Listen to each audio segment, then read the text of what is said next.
Beograd će sutra i prekosutra biti domaćin ambasadorske konferencije na kojoj će se okupiti svi ambasadori, generalni konzuli i šefovi misije Srbije iz celog sveta.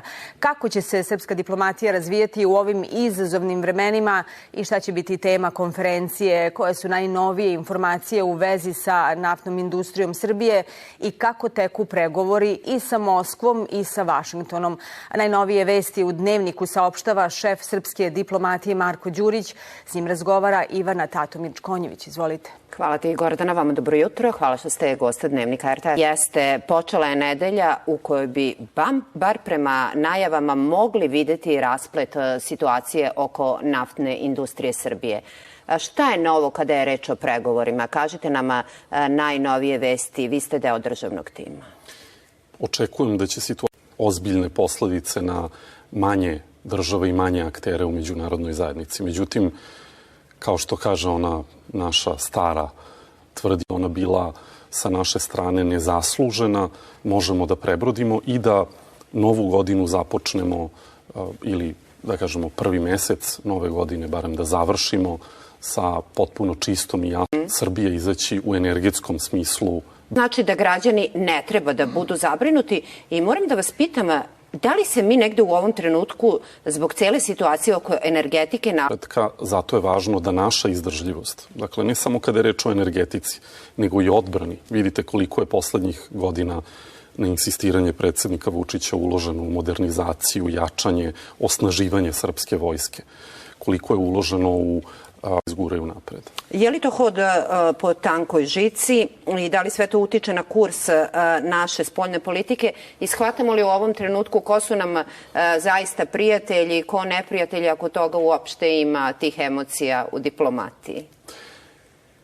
Petu godinu zaredom Evropska komisija predlaže dalji napredak Srbije ka Evropskoj uniji, ali ne samo Srbija.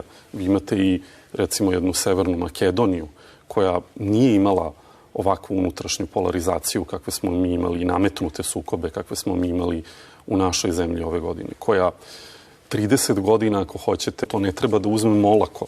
Dakle, ako je naša ekonomija više nego udvostručena za jednu deceniju, to je rezultat za sve ljude. Ali da te reforme sprovodimo zbog nas, a ne zbog... Da vas vratim na NIS, rekli ste da su intenzivni pregovori u toku. Da li to znači da očekujete zeleno svetlo Vašingtona? Kada je reč o tome, pokušavaju da izmire račune, ali ono na šta možemo da utičemo, to je da mi budemo spremni, da imamo dovoljno rezervi i da imamo fleksibilnu poziciju kada je reč o pregovorima i konstruktivan pristup prema rešenju. Ponavljam, Srbija nije uzrokovala aktuelni problem, ali će Srbija veoma aktivno da doprinese njegovom rešavanju i vidjet ćete u narednih nekoliko nedelja. A kada je reč o odnosu Sjedinjenih država, i tu pendovala strateški dijalog sa Prištinom, da je promenjen u određenoj meri odnos prema Bosni i Hercegovini, odnosno da je situacija u odnosu prema Republici Srpskoj nešto bolja nego što je bila i na kraju krajeva određeni instrumenti i mehanizmi koji su uticali na unutrašnje političke tokove kao što je finansiranje određenog političkog aktivizma i slično je nešto protiv čega smo mi principijalni. I još jednom vas pitam, jeste li optimista, da ili ne? Kako deluju ti razgovori? Da li se išta promenilo u protekla 2 meseca? Apsolutno sam optimista da će narednih nedelja situacija vezana za NIS biti pozitivno rešena i šta više, uveren sam da ćemo u 2026. godini, bez obzira na ove poteškoće prethodnih nedelja, imati dobru godinu i za srpsko-američke odnose, da ćemo imati dobru godinu. Moskve, ima li nešto novo? Pa, Srbija se u vezi sa ovom situacijom nalazi u veoma teškim okolnostima Moskvi zbog toga što podržavaju nas kada je reč o Kosovu i Metohiji, teritorijalni integritet, ali moram da kažem i drugi akteri u međunarodnoj zajednici, u Savetu bezbednosti i Narodna republika Kina podržava Srbiju, ali kada reč se držimo jednog jasnog teritorijalnog integriteta i suvereniteta iz jasnih razloga koji se odnose i na nas i zahvalni smo onima koji nas podržavaju. Mi rat nismo počeli.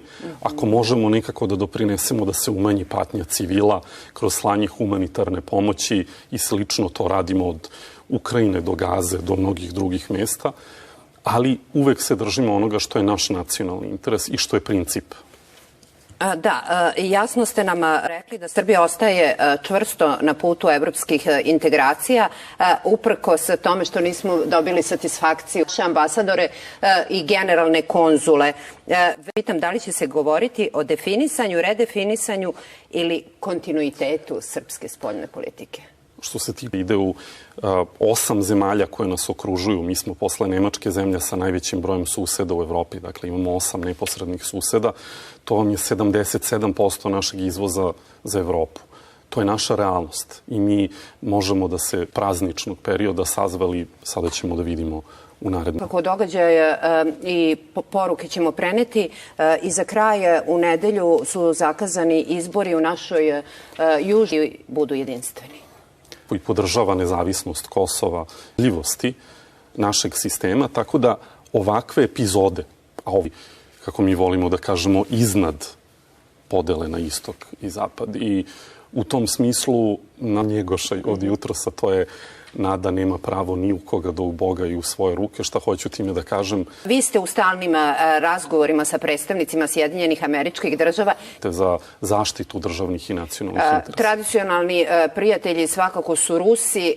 Kakvi su odnosi u ovom trenutku zvaničnog Beograda i zvaničnog 3? A o smernicama srpske spoljne politike govorit će se u naredna 2 dana. Beograd će biti domaćin konferencije koja će okupiti sve. Prve ruke čuju šta su prioriteti naše državne politike. I kada je reč o Kosovu i Metohiji, zato što će srpskoj saradnji i razvoju, očekujemo obraćanje najviših državnih zvaničnika i strateški formiranje pravca za naredni period. Pratimo svakoj pokrajini.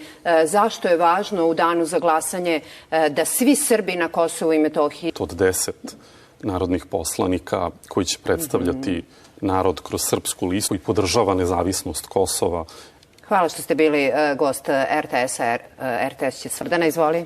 Hvala na razgovoru za Dnevnik.